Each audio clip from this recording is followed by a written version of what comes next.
I was looking through my daughter-in-law's passport when I found something that made my blood run cold. Her birthday, June 15th, 1992. Born in Nashville, Tennessee. That same morning, my son David had mentioned something strange. He'd been researching our family tree on one of those DNA ancestry websites. He'd found a match, a woman named Eleanor, also born June 15th, 1992, also in Nashville, also adopted. He'd thought it was a coincidence. It wasn't. If you're watching this video, please like, subscribe, and tell me in the comments where you're from. I want to know how far this story has reached. My name is Patricia Moore, and I'm a 64-year-old widow living in Nashville, Tennessee. My husband Robert passed away 6 years ago. I have 2 sons, Michael, who's a bank manager, and David, who teaches high school history. Michael married Catherine 5 years ago. They have a daughter, Sophie, who's 8. Catherine was the kind of daughter-in-law you dream about. Beautiful, warm, maternal. She'd pulled herself up from nothing, gotten educated, became a successful marketing coordinator. When Michael brought her home that first Thanksgiving, I knew immediately she was the one. She had this way of making everyone feel important, from Sophie to the neighbors. But sometimes the people closest to us are hiding secrets we never imagined. And sometimes those secrets aren't about deception at all. It started 3 months ago when David bought one of those DNA ancestry kits online. He's always been like that, curious, always wanting to understand connections, patterns, the bigger picture. He teaches history, so genealogy naturally appealed to him. He did his test mainly out of curiosity. 2 weeks later, David called me, sounding confused. "Mum, I got my results back. I have a match. Someone flagged as a close relative, but she's not anyone we know." "What do you mean, close relative?" "That's the weird part. The genealogy site shows she's related to us on your side of the family, through your bloodline, but I can't figure out who she is. Her name is Eleanor Rodriguez. She lives in Asheville, North Carolina." I felt something shift in my chest. "What's her name again?" I didn't think much of it at the time. These ancestry sites are always finding distant cousins nobody's heard of. But David is not someone who lets puzzles go unsolved. He wrote to the woman, Eleanor Rodriguez, who lived in Asheville, North Carolina. David is friendly, outgoing. He explained that he was exploring family history and noticed they matched as potential relatives. Maybe she'd be interested in connecting. Eleanor responded within a day. She said she'd been searching for biological family for years. They began messaging back and forth for about a week. Eleanor mentioned that she was adopted as an infant, born in Nashville, and had always wondered about her birth family. That's when David called me again. "Mum, Eleanor was born in Nashville in 1992, June 15th. I felt something shift in my stomach. The same day Catherine was born, the same place. "David, that's probably just a coincidence. Lots of people," that's what I said. "But Mum, the DNA match between Eleanor and Michael is strong. It suggests a close relative, not a distant cousin. If Eleanor was born the same day as Catherine in the same city, and she has a strong DNA match to Michael's bloodline." He didn't say the rest. He didn't need to. "You're suggesting they're twins," I said quietly. "I'm saying it's worth investigating." I couldn't sleep that night. I kept thinking about Catherine, about the perfect way she fit into our family, about Sophie's clear love for her, about Michael's happiness in a way I hadn't seen since his father passed away. Eleanor Rodriguez, born in Nashville, close relative on my side of the family. The pieces were connecting in my head, but I was afraid to let them fully form. I called David the next morning. "The woman Eleanor mentioned she was adopted, right? Did she say anything about having siblings?" "Actually, yeah. She said she's always wondered if she did. She said she has this feeling her whole life of something missing." "Why?" My throat went dry. "What year was she born?" She didn't say in our messages, but her profile says she's 42. "David, if she was born 42 years ago, that would be 1992. There was a pause. Then, oh my God, Catherine was born in 1992 in Nashville. Mum, you can't mean on June 15th? David was silent for a long moment. Do you think they could be twins? I think we need to be very careful here, I said quietly, and I think we need more information. I did something I'm not proud of. When Michael and Catherine came over for Sunday dinner, while Catherine was in the kitchen helping Michael with the roast, I found her passport in her purse on the bedroom dresser.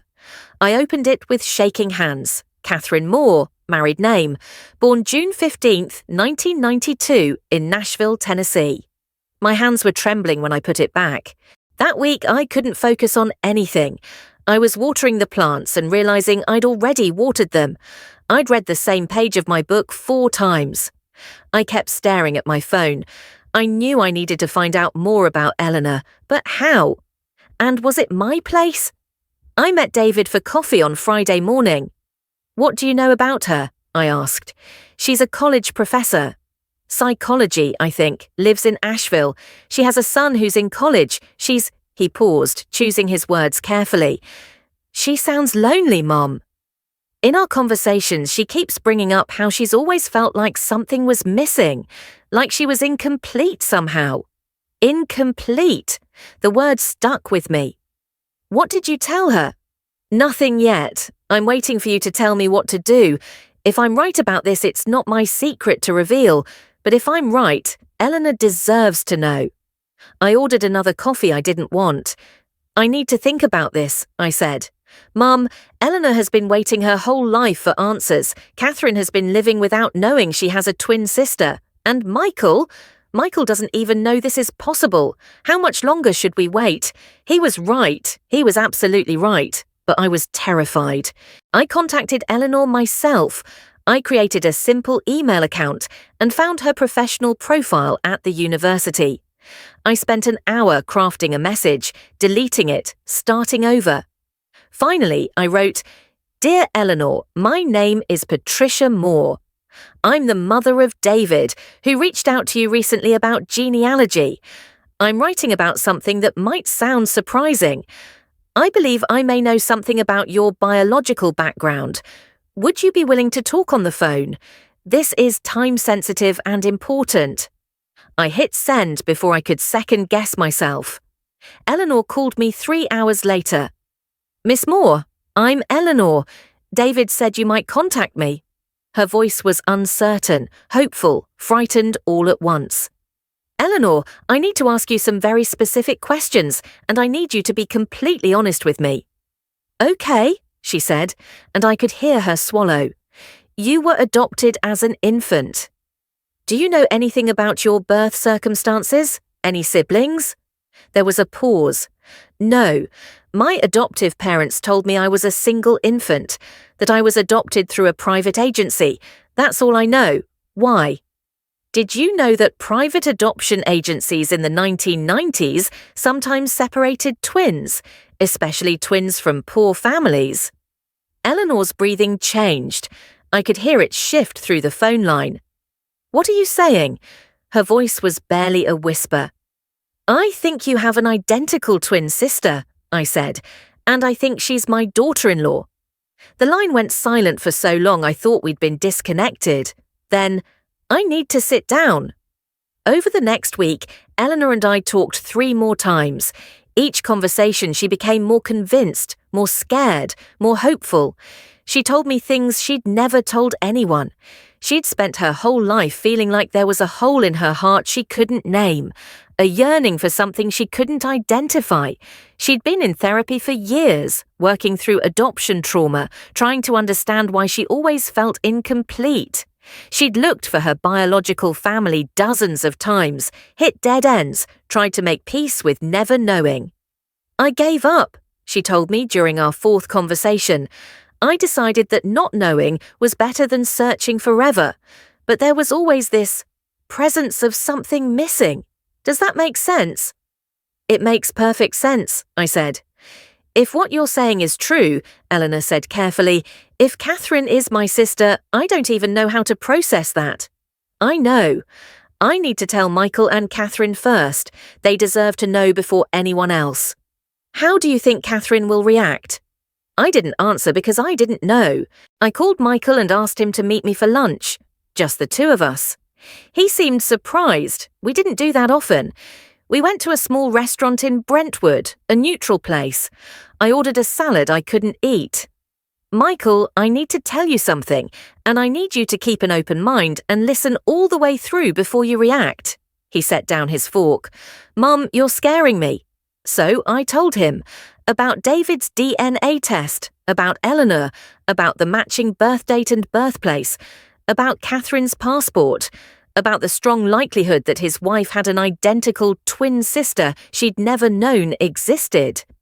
Michael's face went through several stages: confusion, disbelief, anger, and finally something like shock. You went through Catherine's private documents. His voice was cold. You investigated my wife. Michael, Mum, I don't care what you found. What you did was violate her privacy, our privacy. You didn't trust me or Catherine enough to ask directly. He was right. I'd violated their trust in trying to help, and I knew it. You're right, I said. I should have done this differently. I should have come to you first. But Michael, what I found is important. Catherine has a twin sister. She doesn't know this. Eleanor doesn't know this. And both of them are living incomplete lives because of it. Michael sat back in his chair, processing.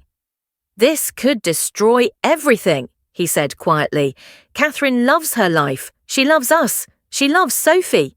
If you make this discovery and it goes wrong, and if I don't tell her, and she spends another 40 years not knowing. Michael looked away. Michael and Catherine fought that night. I didn't see it, but I heard about it from David, who got a call from Michael. Mum told Catherine, Michael had said, his voice exhausted. Catherine is, I don't even know what Catherine is. She's not angry at you, but she's devastated. She said she always felt like something was wrong with her, that she was broken somehow, and now she knows why. She kept saying, I have a sister somewhere, and I don't know how to help her. I waited 2 days before Catherine called me. Patricia, can we talk? Her voice was shaky, uncertain. We met at the same coffee shop where I'd met David. Catherine looked smaller somehow, like she'd folded in on herself. Her eyes were red from crying. I don't know what to feel, she said after we sat down. I'm angry at you for going through my things. I'm angry at Michael for not protecting my privacy better. But I'm also... She paused, her voice breaking. I'm terrified. And hopeful, and grieving for a sister I never knew I had. Tell me, I said gently. My whole life I've felt like I was missing something. I went to therapists, I tried to understand what was wrong with me, and now I know it was my sister. She was with me in the womb, Patricia. We started our lives together, and then we were separated.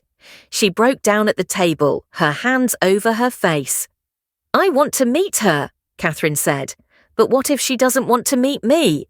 What if she blames me for not finding her sooner? What if we're completely different people? Then you work through it, I said, like any family does.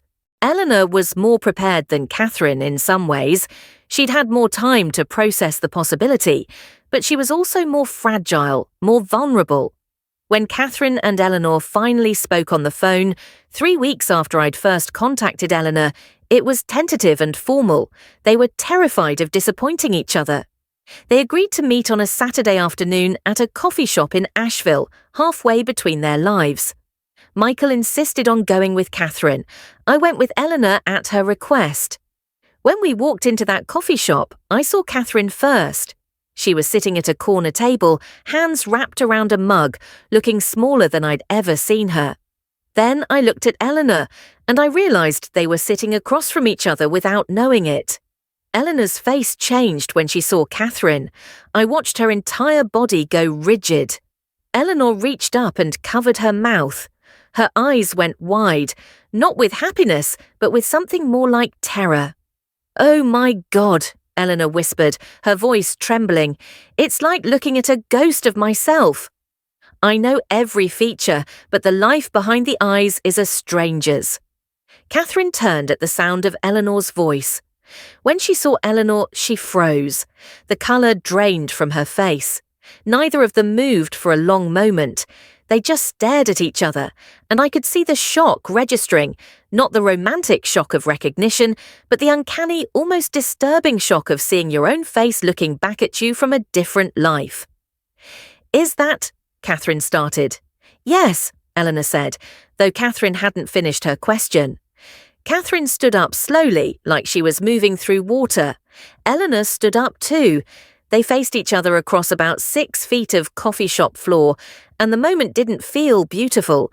It felt disorienting, surreal. Eleanor reached out her hand, and Catherine took it. Their hands were shaking. "Hi," Catherine said quietly. "Hi," Eleanor replied, and her voice sounded almost lost. They sat down slowly, still holding hands across the table, and I realized neither of them was smiling. They looked at each other the way you look at something impossible, something that shouldn't exist but does. Over the next hour, I watched them discover each other. They asked questions, shared details, told their life stories. They discovered they both loved classical music. Both had anxiety issues. Both had the same small scar on their left knee from childhood accidents neither could fully remember. But they were also different. Eleanor was quieter, more academic. Catherine was more social, more energetic. Eleanor had raised a son on her own. Catherine had Sophie and the support of a husband. "We're the same, but we're different," Eleanor said at one point, almost to herself. "We are," Catherine agreed. "We were supposed to grow up together, and we didn't. We became different people." "Does it feel like we should have grown up together?" Eleanor asked. Catherine considered this carefully. "It feels like there's something missing between us. But maybe that's okay. We have a chance to build a relationship now, on our own terms." The months that followed were complicated. Michael struggled with the situation. His marriage had been stable, predictable, and suddenly it was neither of those things. Catherine was processing decades of grief and confusion in the span of months. She was distant one day, needy the next. She questioned her own identity, her own choices, her own life. "I feel like I made all my decisions as only half a person," Catherine said one afternoon, the raw pain evident in her voice. "But intellectually, I know that's not rational. I was a complete person. I was just incomplete in a way I didn't understand." "That makes sense," I said carefully. "Feelings don't have to be rational." "I know, but it's overwhelming sometimes. This sense that I was missing something fundamental, and I didn't even know to look for it." Catherine and Eleanor started seeing each other every other weekend. They talked on the phone constantly. They were learning each other the way sisters are supposed to learn each other, gradually, with patience, with growing understanding. But it wasn't perfect. There were awkward silences. There were moments when they realized how different their lives had been. Eleanor had struggled financially for years. Catherine had lived a relatively privileged life. Eleanor had raised a son largely alone. Catherine had Michael's support. "I had to work so hard," Eleanor said one day when both Catherine and I were present. "I had to be strong, independent all the time. And you got to be taken care of. And it's not your fault, but—" She trailed off. "But it's not fair," Catherine finished quietly. "You had to do all of that alone." "Yes." Catherine reached across and took Eleanor's hand. "I wish I could give you back some of those years. I wish you hadn't had to do it alone." Eleanor's eyes filled with tears. "So do I, but we're not alone anymore." A year after our first contact, Eleanor came to stay with us for a week. She and Catherine spent hours talking. Eleanor taught Sophie a complicated card game. Eleanor and Michael had a quiet conversation where he apologized for not handling the discovery better, and Eleanor told him she understood. One evening, all of us, Michael, Catherine, Sophie, Eleanor and I, were sitting in the backyard as the sun set. Eleanor and Catherine were sitting close together on a bench, their shoulders touching. Eleanor turned to me. "Thank you," she said, "for finding me. For putting this all together, even though you weren't sure you should. I'm sorry I did it the way I did," I said. I should have trusted Michael and Catherine more. Maybe, Eleanor said, or maybe you did exactly what needed to be done. Because neither of us would have found each other otherwise. We could have lived our whole lives feeling incomplete and never known why. Catherine leaned her head on Eleanor's shoulder. Eleanor reached over and squeezed her hand. I don't know what this is yet, Catherine said. This relationship between us. It's not like being raised together. It's not like sisterhood the way most sisters experience it. But it's something, and I'm grateful for it. Me too, Eleanor said. 2 years later, Eleanor moved to Nashville. She found a job at Belmont University. She's working on a research project about adoption and identity. She and Catherine see each other multiple times a week. They still discover new things about each other, still navigate the complicated terrain of a relationship that should have happened from birth but didn't. Michael and Catherine's marriage stabilized, though it was never quite the same. Michael had learned that his wife was more complex than he'd known. Catherine had learned that knowing the truth about herself didn't fix everything, but it did give her answers. Sophie gained an aunt, though she calls her by her first name. Eleanor's son came to Nashville and spent Thanksgiving with all of us. He and Sophie got along immediately, finding kinship in the strangeness of their aunts, who were also newly sisters. Eleanor still talks about that feeling of incompleteness she had her whole life. It's better now, she told me recently. Not gone. We can't make up for 42 years apart, but I don't feel like I'm missing a limb anymore. I feel like I'm limping, maybe, but I know why. On the anniversary of their first meeting, Eleanor and Catherine did something that surprised everyone. They had formally requested their adoption records from the agency that had separated them, or at least the modern office that was now custodian of the old files. When the clerk handed over the thin, redacted folders, Catherine held hers with trembling hands. "This is it," Catherine whispered. "This little folder is what decided our lives. 2 girls, separated because someone decided to give one to each family, and that's just it."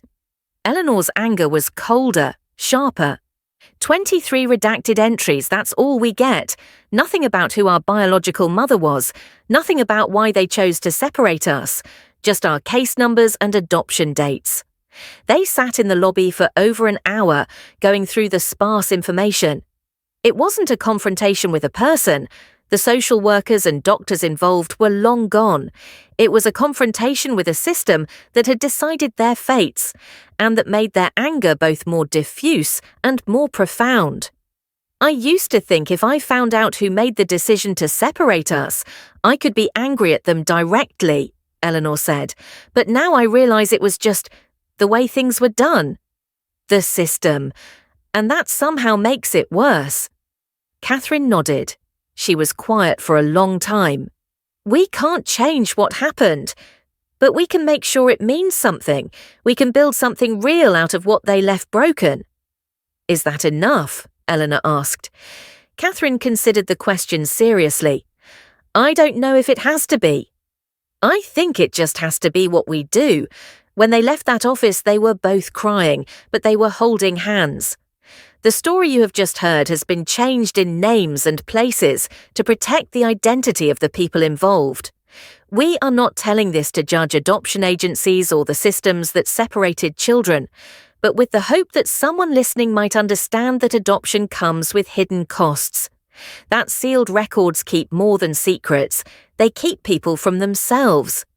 If you or someone you know were separated from a sibling in adoption, there are resources now. DNA testing has reunited thousands of separated twins and siblings. Organizations like the American Adoption Congress exist to help adoptees search for their biological families and to advocate for access to sealed records. The twin separation practice that happened in the past shouldn't have happened. Modern adoption agencies keep siblings together. But for those of us with that gap in our history, that missing piece, there is hope now that science and technology can help us find what was lost. I learned through this experience that sometimes doing the right thing means violating someone's privacy. Sometimes love means investigation, and sometimes the truth, even when it's complicated and messy, is better than the comfortable lie. Thank you for staying with me until this moment.